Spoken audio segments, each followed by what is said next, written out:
Matthieu, chapitre 9. Jésus monta dans une barque, traversa le lac et se rendit dans sa ville. Des personnes lui amenèrent un paralysé couché sur une civière.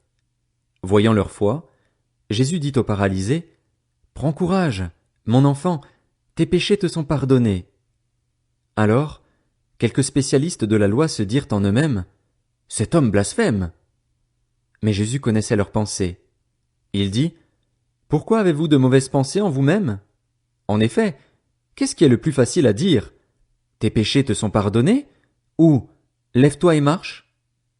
Afin que vous sachiez que le Fils de l'homme a sur la terre le pouvoir de pardonner les péchés, lève-toi, dit-il alors au paralysé, prends ta civière et retourne chez toi. L'homme se leva et rentra chez lui. Quand la foule vit cela, elle fut émerveillée et célébra la gloire de Dieu qui a donné un tel pouvoir aux hommes. Jésus partit de là. En passant, il vit un homme assis au bureau des taxes et qui s'appelait Matthieu. Il lui dit, « Suis-moi. » Cet homme se leva et le suivit. Comme Jésus était à table dans la maison, beaucoup de collecteurs d'impôts et de pécheurs vinrent se mettre à table avec lui et avec ses disciples.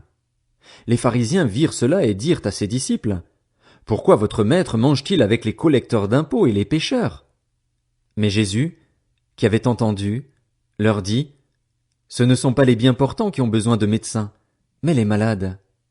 Allez apprendre ce que signifie « Je désire la bonté » et non les sacrifices. En effet, je ne suis pas venu appeler des justes, mais des pécheurs, à changer d'attitude. » Alors les disciples de Jean vinrent vers Jésus et dirent, « Pourquoi nous et les pharisiens jeûnons-nous, souvent, tandis que tes disciples ne jeûnent pas? » Jésus leur répondit, « Les invités à la noce peuvent-ils être tristes tant que le marié est avec eux? Les jours viendront où le marié leur sera enlevé, et alors ils jeûneront. Personne ne coud un morceau de tissu neuf sur un vieil habit, car la pièce ajoutée arrache une partie de l'habit et la déchirure devient pire. On ne met pas non plus du vin nouveau dans de vieilles outres, sinon les outres éclatent, le vin coule et les outres sont perdues. Mais on met le vin nouveau dans des outres neuves, et le vin et les outres se conservent. » Tandis qu'il leur adressait ces paroles, un chef arriva, se prosterna devant lui et dit, « Ma fille est morte il y a un instant, mais viens, pose ta main sur elle et elle vivra. » Jésus se leva et le suivit avec ses disciples. C'est alors qu'une femme qui souffrait d'hémorragie depuis 12 ans s'approcha par derrière et toucha le bord de son vêtement, car elle se disait, « Si je peux seulement toucher son vêtement, je serai guérie. » Jésus se retourna et dit en la voyant, « Prends courage, ma fille, ta foi t'a sauvée. » Et cette femme fut guérie dès ce moment. Lorsque Jésus fut arrivé à la maison du chef, il vit les joueurs de flûte et la foule bruyante. Il leur dit, « Retirez-vous, car la jeune fille n'est pas morte, mais elle dort. » Et il se moquait de lui. Quand la foule eut été renvoyée, il entra, prit la main de la jeune fille, et la jeune fille se leva. Cette nouvelle se propagea dans toute la région. Quand Jésus partit de là, il fut suivi par 2 aveugles qui criaient, « Aie pitié de nous, fils de David !» Lorsqu'il fut arrivé à la maison, les aveugles s'approchèrent de lui et Jésus leur dit, « Croyez-vous que je puisse faire cela? »« Oui, Seigneur, » lui répondirent-ils. Alors il toucha leurs yeux en disant, « Soyez traités conformément à votre foi. » Et leurs yeux s'ouvrirent.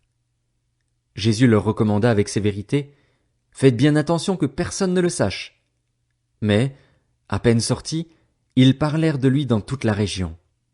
Comme il s'en allait, on amena à Jésus un démoniaque muet. Il chassa le démon et le muet se mit à parler. La foule disait, émerveillée, « On n'a jamais rien vu de pareil en Israël. » Mais les pharisiens disaient, « C'est par le prince des démons qu'il chasse les démons. » Jésus parcourait toutes les villes et les villages. Il enseignait dans les synagogues, proclamait la bonne nouvelle du royaume et guérissait toute maladie et toute infirmité. À la vue des foules, il fut rempli de compassion pour elles, car elles étaient blessées et abattues, comme des brebis qui n'ont pas de berger. Alors il dit à ses disciples, « La moisson est grande, mais il y a peu d'ouvriers. Priez donc le maître de la moisson d'envoyer des ouvriers dans sa moisson. »